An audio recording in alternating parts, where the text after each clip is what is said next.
Tecnología de los faros. Concentración de la luz. Para concentrar la escasa luz de los primeros faros, y conseguir un mejor aprovechamiento de la fuente luminosa, se recurrió a reflectores parabólicos y a ópticas. Los reflectores parabólicos pronto fueron sustituidos por las mayores ventajas de las lentes escalonadas de Fresnel, aunque hoy en día vuelven a utilizarse. Aparatos giratorios de reflectores. Tipos de aparatos de reflectores giratorios. Catóptrios. Las ópticas. Los primeros aparatos ópticos giratorios diseñados por Fresnel tenían una serie de lentes escalonadas y giratorias en el centro, y un sistema de espejos inferiores y superiores fijos que concentraban la luz.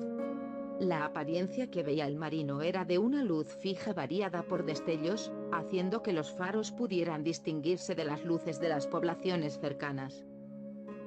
El aprovechamiento de la luz producida en la fuente luminosa iba relacionado con el tamaño de las ópticas que, dependiendo de sus dimensiones, se dividían en 6 órdenes, según el alcance necesario para cada caso. En algunas ocasiones llegaban a tener hasta 2,66 metros de diámetro, hiperradiantes, y su coste podía superar al de la torre y del edificio. Esquema de una óptica. Diagrama esquemático de las partes que constituyen un aparato óptico de un faro.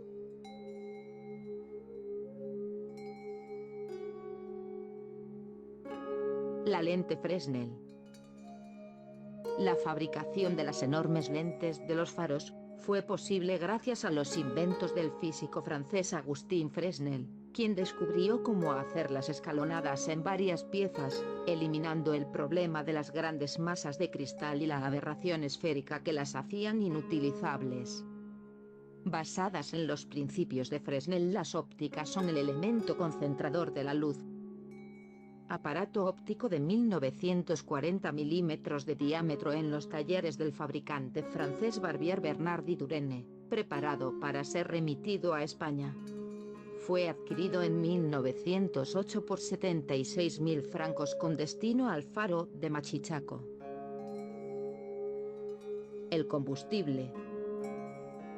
Dependiendo de la época y el lugar, se emplearon como iluminantes de los faros, a veces coexistiendo en el tiempo y otras veces según lo imponía la tecnología: la leña, el carbón, el aceite, de colza, de oliva, de coco, de ballena, etc., la parafina, el petróleo, el gas, acetileno y propano, y la electricidad. El escaso alcance que se obtenía con el aceite en las luces anteriores al siglo XVIII, restringía su uso para señalizar la entrada de algunos puertos. En los faros más importantes se empleó la leña y el carbón en espacios o linternas abiertas, de mayor alcance, pero sujetos a un funcionamiento irregular y a las inclemencias atmosféricas. Las mejoras en las lámparas y los sistemas concentradores de luz, reflectores y lentes, permitió el empleo del aceite para iluminar los faros. Según el país y la zona, los principales tipos de aceite que se emplearon fueron los de colza, de oliva, de coco, o de ballena. A partir del último cuarto del siglo XIX se implanta la parafina como iluminante en sustitución del aceite, abriendo el paso a la utilización generalizada del petróleo. Esta fuente de energía fue paulatinamente sustituida por la electricidad desde la primera década del siglo XX. El gas acetileno se fabrica por reacción química del carburo de calcio con el agua. Gustave Dalén inventó lámparas automáticas para faros que funcionaban con gas acetileno comprimido a presión y disuelto en acetona. También desarrolló la válvula solar que permitió a los faros apagarse durante el día y encenderse al oscurecer por la simple acción de los rayos solares, con gran ahorro de combustible.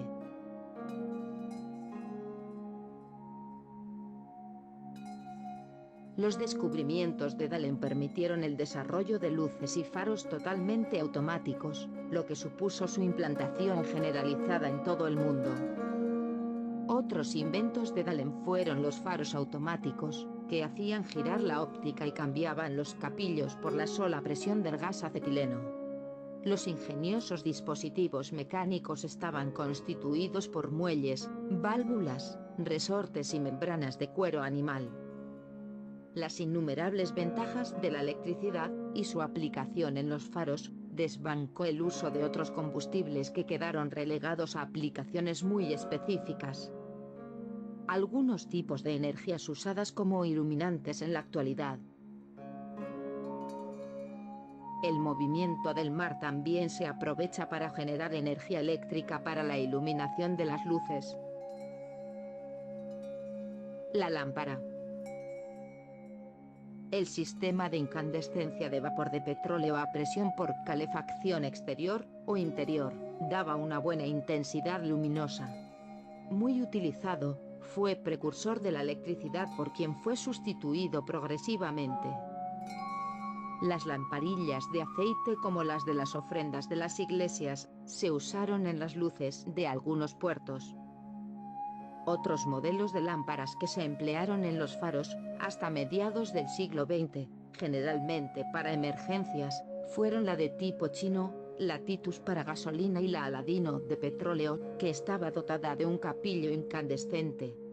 Todas eran de fácil manejo y tenían depósito inferior. La válvula solar, basada en la dilatación de los materiales por efecto del calor producido por la luz solar, y por procedimientos puramente mecánicos, cierra el paso del gas durante el día y lo abre por la noche, lo que permite que los faros provistos de esta tecnología puedan estar largos periodos sin atención. Lámpara destelladora de llama desnuda para gas acetileno, desarrollada bajo los principios inventados por el sueco Gustaf Dalén, que permitió la automatización de las luces, y la supresión de personal. Por sus innumerables ventajas, las lámparas eléctricas se han consolidado en las ayudas a la navegación. Como tipos principales que se emplean, o se han empleado, tenemos las de arco, las de filamento de tungsteno, o halógenas, y las de descarga. Xenón y halogenuros metálicos. Dentro del proceso de automatización de los faros, los cambiadores automáticos de lámparas actúan cuando se funde la que está en servicio, o cuando entra en funcionamiento la instalación luminosa de reserva. Un paso más en la modernización son los sistemas integrados que incluyen la alimentación fotovoltaica y la lámpara constituida por diodos electroluminiscente. El carro circular. Inicialmente las ópticas giraban sobre rodillos. Los elevados pesos de las grandes ópticas obligaban a un giro muy lento del aparato que hacía difícil reconocer la característica. Por su parte, las ópticas de luz fija se confundían fácilmente con otras luces costeras, llegando incluso a producirse algunos accidentes. El giro sobre rodillos producía grandes desgastes y desajustes sobre la plataforma en que se asentaban, lo que suponía el movimiento irregular de la óptica, y errores en la identificación de la característica. El flotador de mercurio. La aplicación a las ópticas de los faros del sistema de suspensión sobre flotador de mercurio en los faros, permitió el giro rápido de grandes y pesados aparatos, con un mínimo roce y esfuerzo. La columna de basamento. El basamento es la columna o soporte de la cuba y flotador de mercurio sobre el que gira la óptica. La rotación se obtiene por medio de un motor o una máquina de relojería.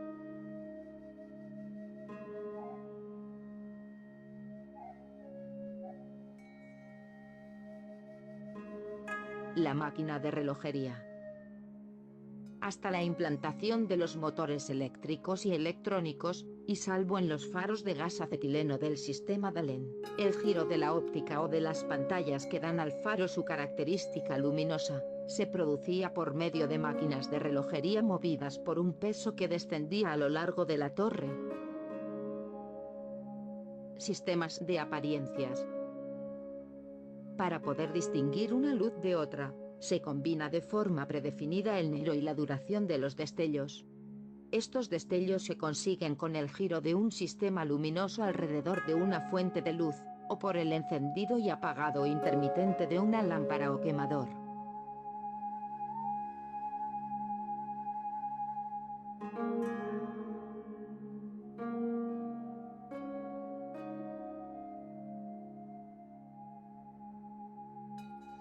Esquema de faro clásico.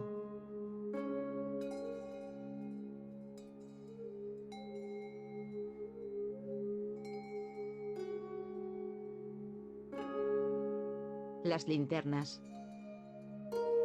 Las linternas son el elemento protector de la luz.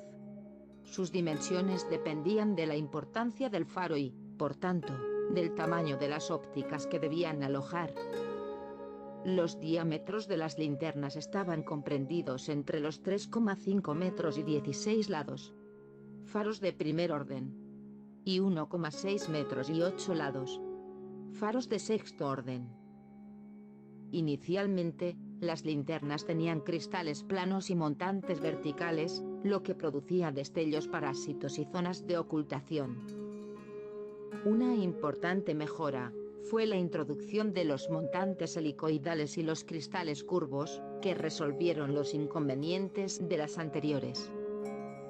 La aplicación de la electrónica y la electricidad a los faros ha permitido disminuir drásticamente el tamaño y el coste del equipamiento luminoso de los faros. Esquema del aparato óptico. La torre. Las torres de los faros sirven para dar elevación a la luz, y conseguir así el alcance geográfico que se necesita. Pintadas de colores que contrastan con el paisaje, permiten reconocer el faro durante el día. En el interior del faro. Planta de distribución. Far de Salou.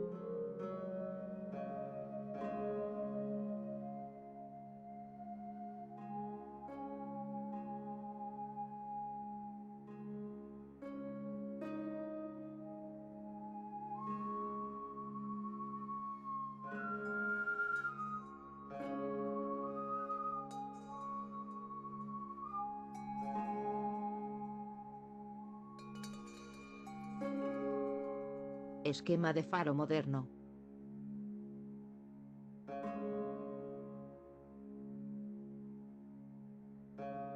Ejemplos de faros modernos con torres pintadas para su reconocimiento diurno. Óptica de reflectores. Actualmente, en los grandes faros, se emplean modernos equipos de sistemas ópticos por reflexión de gran alcance. Lámparas eléctricas de haz sellado con reserva de baja tensión. Radiofaro. El posicionamiento por radiofaros está basado en el principio de la antena direccional. La situación queda establecida sobre líneas rectas, radios, y la precisión media es de 5 mn. Desplazados por otros sistemas más precisos, están quedando obsoletos. Antena de radiofaro. Las antenas son elementos estáticos calculados adecuadamente para propagar a las distancias proyectadas las ondas electromagnéticas generadas por los radiofaros. Racón. Los racones son balizas activas de radar colocados en puntos de interés para el marino, que le devuelven un eco codificado a la pantalla del radar permitiéndole identificar el lugar. Sirena de niebla. Los sonidos emitidos por las sirenas permiten al navegante advertir los peligros en condiciones de baja visibilidad atmosférica. Emisores sonoros de la sirena del faro de Peñas, Asturias. Detector de niebla. Los detectores de niebla son dispositivos automáticos que conectan y desconectan la sirena en condiciones de baja visibilidad. Generadores diésel. Utilizados como reserva para caso de fallo de red, o como alimentación principal para cuando no la hay, y el consumo es elevado, los grupos electrógenos automáticos generan la energía que se precisa en los faros. La torre. Las torres de los faros sirven para dar elevación a la luz, y conseguir así el alcance geográfico que se necesita. Pintadas de colores que contrastan con el paisaje, permiten reconocer el faro durante el día. Faros de roca.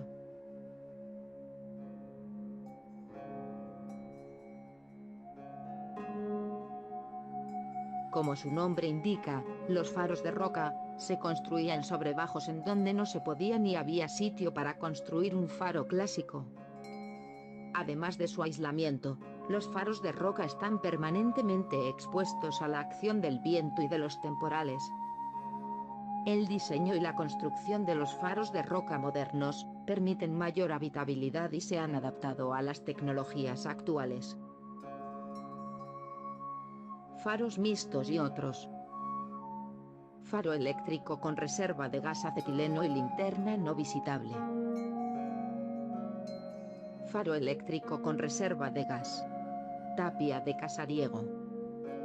Los barcos faro son faros flotantes que se colocan en lugares peligrosos donde no se puede construir un faro convencional. Las Lambi son boyas automáticas de gran tamaño diseñadas para sustituir a los costosos barcos faro.